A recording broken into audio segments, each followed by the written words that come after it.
Ciudadanía, Sergio, me gustaría que también pudiéramos utilizar el adjetivo de exigente. Creo que, y lo hemos también comentado, que nos hemos quedado, ahorita ya daremos el otro brinco, más en la denuncia. Entonces, vamos de denuncia en denuncia, pero como decíamos, tenemos memoria muy corta y ya se nos olvida lo que se denunció apenas, ya no te digo hace un año, apenas hace un mes, ¿no? Y ya nos quedamos con los titulares de los periódicos, queda 3 días y después la impunidad queda ahí. Sí, que yo creo que es una de las grandes, creo que es acertadísimo lo que tú dices, de la transición no trajo grandes cambios en términos, ¿sí?, de una nueva clase política pues más honesta, una coalición gobernante más honesta, y junto con esto la corrupción, la falta de legalidad y al final la impunidad. Con todo, yo me uno a tu optimismo, creo que hemos avanzado bastante, no solamente se acabó la partida secreta, hoy los recursos sociales van mucho más etiquetados que antes, hay no solo una ciudadanía más vigilante, también por interés de las propias fuerzas políticas, hay más, la oposición es más en el Congreso y por lo tanto hay más gente que te esté revisando las cuentas. Pero de todas maneras, cuando vemos noticias como la que vimos ayer, que dice el propio Auditor Superior de la Federación que solamente vigilan el 5% de los municipios.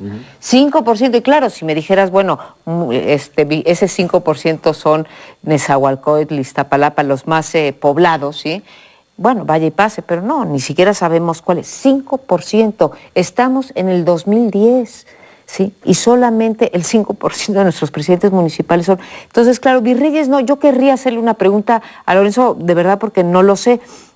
Creo que tiene razón Crespo cuando dice que antes eran virreyes y ahora son señores feudales.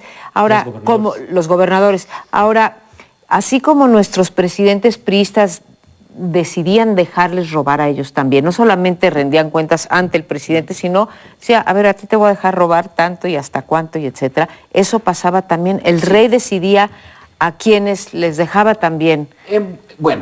No quiero dar la impresión de que en la época colonial eran muy honrados, no eran al rey, le robaban, pero por montones. Sin embargo, había en principio el mecanismo claro, tú te robas, no entregas tus cuentas y te podía ir muy mal. En cambio, en esta comparecencia que hubo en el Congreso hace muy poco tiempo, el secretario de Hacienda fue, ¿no?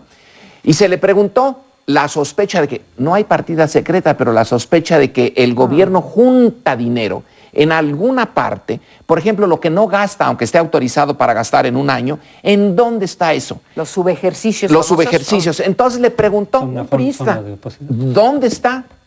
Y el secretario no contestó. En esa parte estamos peor que antes, porque se les pide que se conduzcan con verdad, pero no se les obliga a responder. En el virreinato, si te preguntaban, la mayor parte de las veces los dejaban ir tranquilamente, no fue muy duro. Pero en principio, tú tenías que responder por todo. En cambio, hoy el Congreso, que es el soberano, es nuestro representante, es el soberano moderno democrático. Le pregunta al secretario de Hacienda y no responde.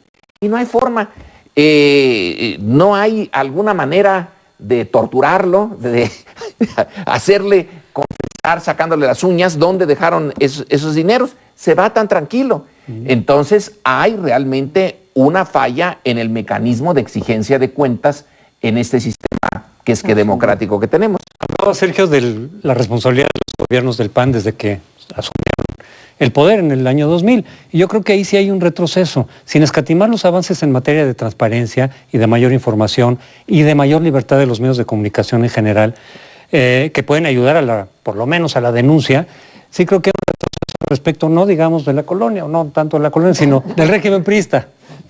Porque ahí, aunque fuera por razones políticas, sí se fue llamando a cuentas a peces cada vez más gordos, con Salinas de Gortari, con De la Madrid, con Ernesto Zedillo, y entonces cuando llega Vicente Fox, como ya no tiene una de las motivaciones de esa rendición de cuentas de la presidencia de algunos de sus colaboradores, o del gobierno pasado, que era legitimidad.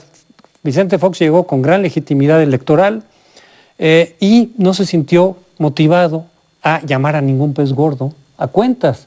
Entonces, en estos 2 gobiernos del PAN no se ha llamado a cuentas por motivos de corrupción a ningún pez gordo, cuando en los últimos gobiernos del PRI por lo menos sí lo hubo eso. Bueno, esto da para un montón de temas a discutir, pero nos tenemos que ir.